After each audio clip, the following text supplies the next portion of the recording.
జై శ్రీరామ్.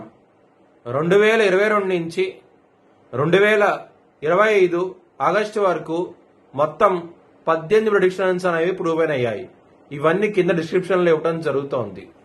2026 డిసెంబర్ లోపల Indian prime మినిస్టర్గా యోగి ఆదిత్యనాథ్ రావటం జరుగుతుంది. వృషభ రాశికి అధిపతి శుక్రుడు. వృషభ రాశిలో రోహిణి 4 పాదాలు, కృతిక 2, 3, 4 పాదాలు, మృగశిర 1, 2 పాదాలు ఉంటాయి. ఈ నక్షత్రం వాళ్ళందరికీ నేను చెప్పే వార ఫలితాలు వర్తిస్తాయి. ఈ వారంలో వృషభ రాశి వారికి 2వ స్థానంలో గురువు గారు బాగున్నారు. అలాగే 4వ స్థానంలో శుక్రుడు యోగిస్తున్నారు.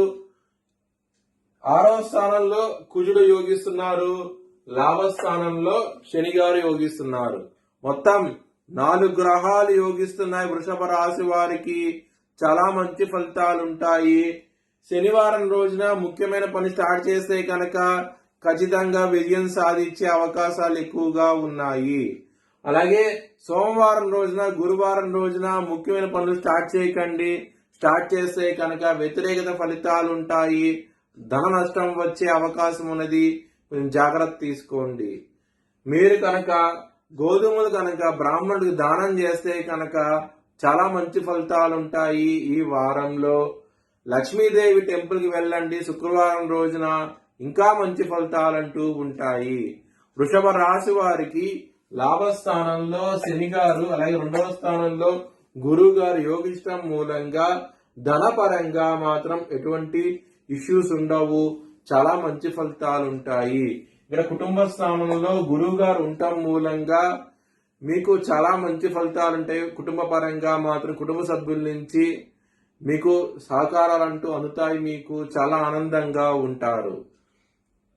లవర్స్ కి మాత్రం ఈ వారం అనేది అంత అనుకూలంగా లేదు. మీకు 5వ స్థానంలో సూర్యుడు ఉన్నారు. శని గారి దృష్టి సూర్యుడి మీద పడుతోంది కాబట్టి లవర్స్ కి మాత్రం యుద్ధ వాతావరణం అంటూ ఉంటది. మీ లవర్ కి మాత్రం లవ్ ప్రపోజ్ చేయకండి. రిజెక్ట్ చేసే అవకాశాలు ఎక్కువగా ఉన్నాయి. ఈ వారంలో శత్రువులు అనే వాళ్ళు చాలా అధికంగా ఉన్నారు. 6వ స్థానంలో కుజున్నారు.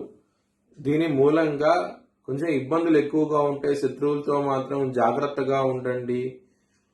యుద్ధ వాతావరణం అంటూ ఉంటది. మీరు మాత్రం జాగ్రత్త తీసుకోండి. ముఖ్యంగా లీగల్ ఇష్యూస్ వచ్చే అవకాశం ఉన్నది ఈ వారంలో. ఇక్కడ 6వ స్థానంలో కుజుడు స్వాతి నక్షత్రం మీద ఉన్నాడు. అంటే రాహు నక్షత్రం అనమాట. రాహుకి కుజుడికి అసలు పడదు అనమాట. దాని మూలంగా శత్రువులు అనే వాళ్ళు ఎక్కువగా ఉంటారు. ఆరోగ్య పరంగా కూడా కొంచెం ఇబ్బందులు ఎక్కువగా ఉన్నాయి. కొంచెం జాగ్రత్త తీసుకోండి. 8వ స్థానాన్ని శనిగా చూస్తున్నారు. 6వ స్థానంలో కుజుడు ఉన్నాడు మరియు స్వాతి నక్షత్రం మీద ఉన్నాడు కాబట్టి కొంచెం ఇబ్బందులు ఉంటాయి. ఆరోగ్య పరంగా మాత్రం ఈ వారంలో కొంచెం జాగ్రత్త తీసుకోండి. హనుమాన్ చాలీసా కనుక పారాయణం చేస్తే కనుక చాలా మంచి ఫలితాలు ఉంటాయి. ఇక్కడ 6వ స్థానంలోకి బుధుడు కూడా కన్యా రాశి నుంచి తులారాశికి వస్తున్నాడు. యాంగ్జైటీ, డిప్రెషన్స్ ఇలాంటివి ఉండే అవకాశం ఉన్నది. అక్టోబర్ 2వ తారీఖు తర్వాత నుంచి మాత్రం మ్యారేజ్ పరంగా ఇబ్బందులు ఉంటాయి. ఇక్కడ 7వ స్థానం అధిపతి అయిన కుజుడు 6వ స్థానంలో ఉన్నాడు మరియు స్వాతి నక్షత్రం మీద ఉన్నాడు కాబట్టి కొంచెం ఇబ్బందులు ఉంటాయి. మ్యారేజ్ పరంగా గొడవలు విపరీతంగా ఉంటాయి. కొంచెం జాగ్రత్త అంటూ ఎక్కువ తీసుకోండి. బిజినెస్ పరంగా చాలా చాలా వ్యతిరేకత ఉంటుంది. చాలా జాగ్రత్తగా ఉండండి. అక్టోబర్ 2వ తారీఖు నుంచి కన్యా రాశి నుంచి తులారాశికి బుధుడు రాబోతున్నారు. 6వ స్థానంలో ఉంటాడు. రుణ, రోగ, శత్రు స్థానంలో ఉంటాడు కాబట్టి బిజినెస్ పరంగా వ్యతిరేకత ఫలితాలు ఉంటాయి. నష్టం వచ్చే అవకాశం ఉంది. పెట్టుబడులను తగ్గించి పెట్టుకోండి. కెరియర్ పరంగా ఎక్సలెంట్ డెవలప్మెంట్స్ ఉంటాయి.